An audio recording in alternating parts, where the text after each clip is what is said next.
Assalamualaikum warahmatullahi wabarakatuh. Bismillahirrahmanirrahim. Alhamdulillahirrabbilalamin. Rekan-rekan yang dirahmati Allah subhanahu wa ta'ala, renungan terdalam surat Al-Humazah. Yahsabu annama lahu akhladah.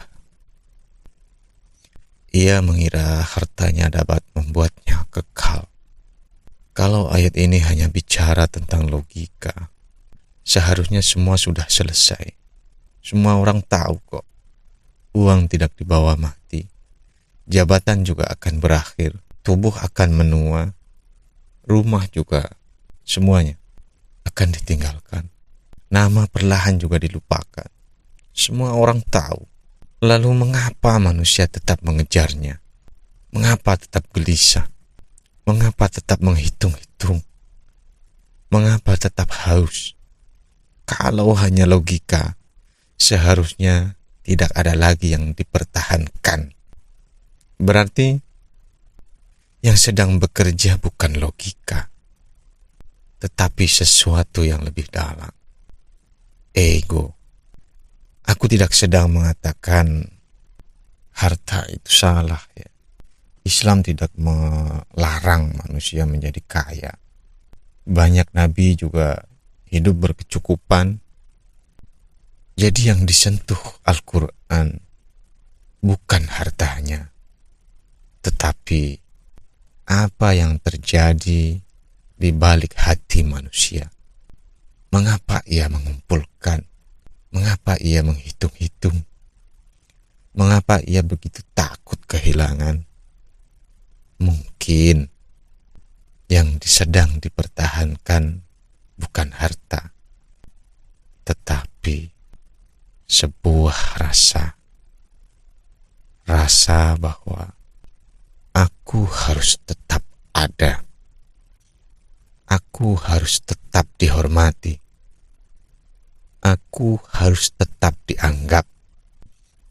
Aku harus tetap menjadi seseorang. Sehingga uang, jabatan, gelar, kehormatan, bahkan ilmu kadang hanya dijadikan penyangga agar ego tetap bisa berkata, inilah aku. Padahal hakikat diri tidak pernah bergantung pada semua itu. Lalu Allah berfirman, kalla, sekali-kali tidak. Hei, anggapanmu itu salah. Betapa indahnya kalimat ini.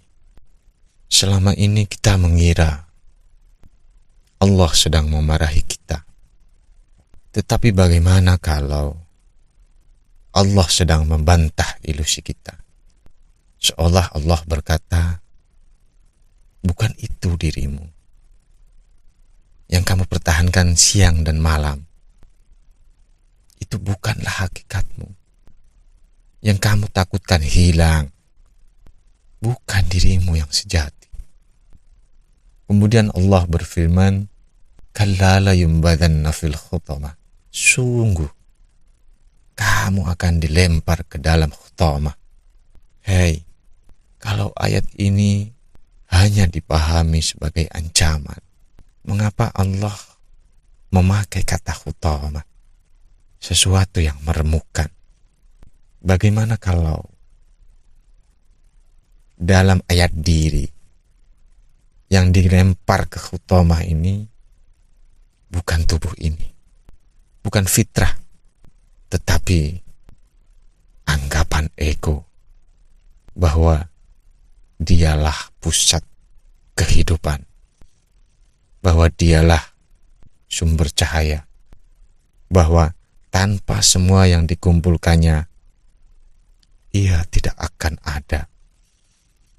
Padahal itulah ilusi.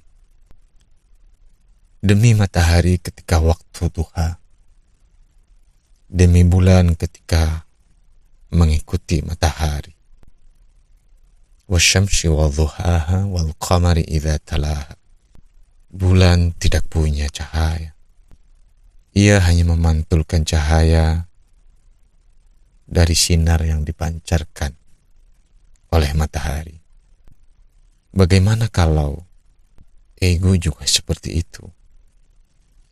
Yang menjadi masalah bukan ego, karena manusia tetap membutuhkan pikiran, tetap membutuhkan identitas, tetap membutuhkan kemampuan mengambil keputusan. Tetapi ketika ego mulai mengira bahwa cahaya berasal dari dirinya sendiri, disitulah lahirnya ananiyah, lahirnya keakuan, lahir rasa aku pusat kehidupan. Dan mungkin itulah yang dibantah oleh Allah. Kalla, sekali-kali tidak. Lalu Allah menjelaskan narullahil muqadah, api Allah yang dinyalakan. Kalau dalam ayat ufuk kita beriman bahwa itu adalah api neraka kelak setelah kematian, tetapi ketika mau merenungkan lebih dalam, harusnya kita mulai mengajukan pertanyaan, apakah surat-surat di dalam Al-Quran, ayat-ayat di dalam Al-Quran hanya memuat petunjuk, informasi yang hanya kita ketahui itu kelak setelah kematian. Padahal pertarungannya tuh di keseharian kita, di kehidupan sehari-hari kita. Jadi kalau kita mau kritis ya, kalau kita tidak mau masuk ke dalam ayat diri, ini seperti hampa, seperti kita tahu sesuatu, tetapi bagaimana cara kita berubah, cara kita mengambil ibrohnya di ayat ini. Kalau kita tidak mau merenungi, kita tidak mau menyelam, masuk ke dalam ayat diri, ini seperti kosong, seperti itu hanya sebuah informasi. Dari keresahan itulah saya mulai menyelam. Gak mungkin surat. Kita tahu zaman dulu ada surat sebelum ada HP. Orang tua ke anak pun sebaliknya, saling kabar, mengkabar pakai surat. Ada suatu pesan, ada suatu yang ingin disampaikan sebagai bentuk kasih sayang. Untuk apa? Untuk kita menjalani kehidupan ini selamat, untuk yang terbaik. Tapi kalau kita hanya mentok, hanya berhenti di ayat semesta, hei, besok kamu akan diancam oleh neraka utama. Terus apa yang bisa kita lakukan? Praktek-praktek ataupun mapping, pemetaan apa yang sedang terjadi dalam diri kita, itu kita nggak dapat kalau kita nggak masuk ke ayat diri. Jadi kalau dalam ayat ufuk itu adalah nama sebuah neraka kelak setelah kita mati, ya. Lalu bagaimana hukum Allah bekerja saat manusia masih hidup?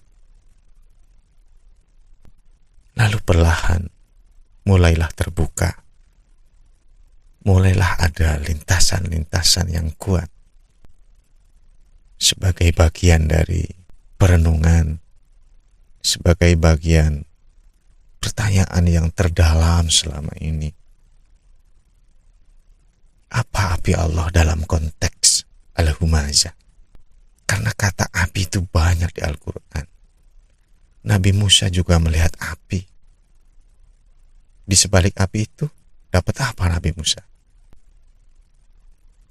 Kemudian api tunduk kepada perintah Allah untuk tidak membakar Ibrahim.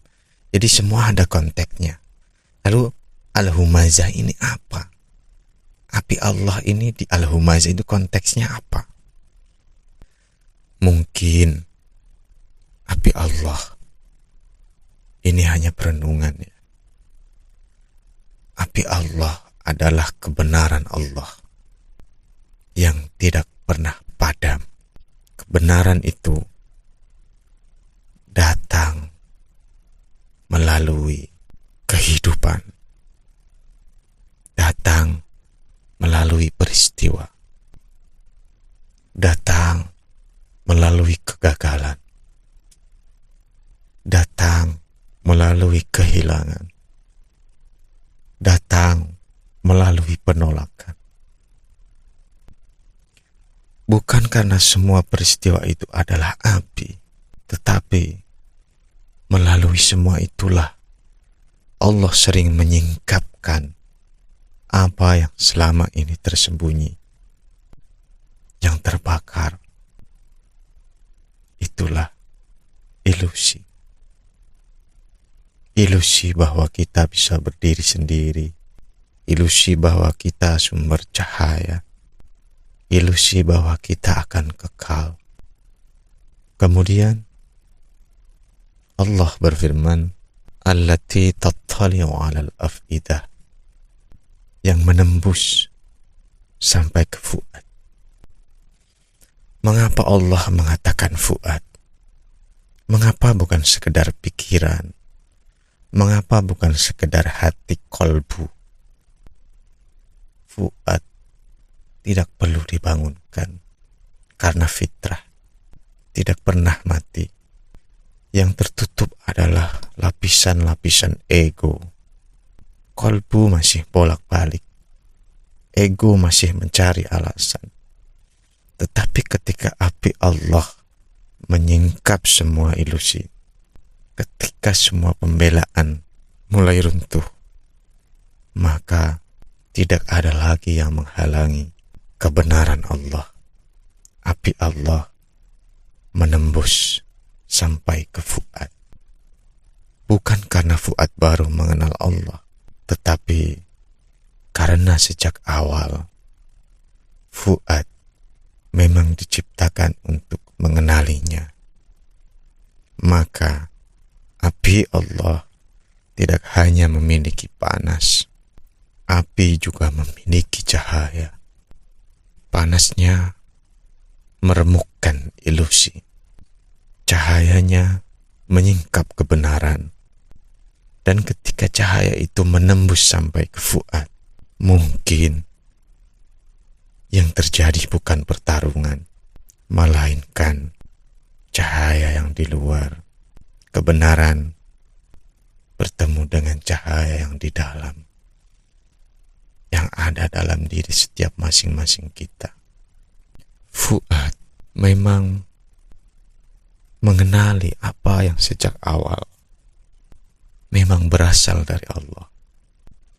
Maka berhentilah, renungkanlah sampai pada kesimpulan, ya Allah, ternyata Engkau tidak pernah jauh. Yang selama ini jauh hanyalah pikiranku yang dipenuhi ilusi-ilusi. Maka kalau hidup ini terasa seperti khutamah, jangan terburu-buru menganggap Allah membenci kita. Mungkin Allah sedang memperlihatkan bahwa ada sesuatu yang selama ini kita kira sebagai diri kita, padahal itu bukan. Yang diremukkan bukanlah fitrah kita, akan tetapi yang diremukkan adalah segala sesuatu yang menghalangi kita untuk kembali melihat cahaya. Karena Allah tidak sedang menghancurkan kita dengan apinya.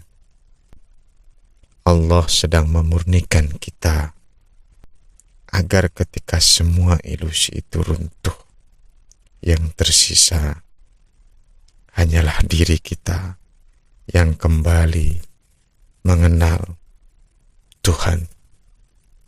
kembali kepada Allah. Wallahu a'lam bishawab. Terima kasih. Assalamualaikum warahmatullahi wabarakatuh.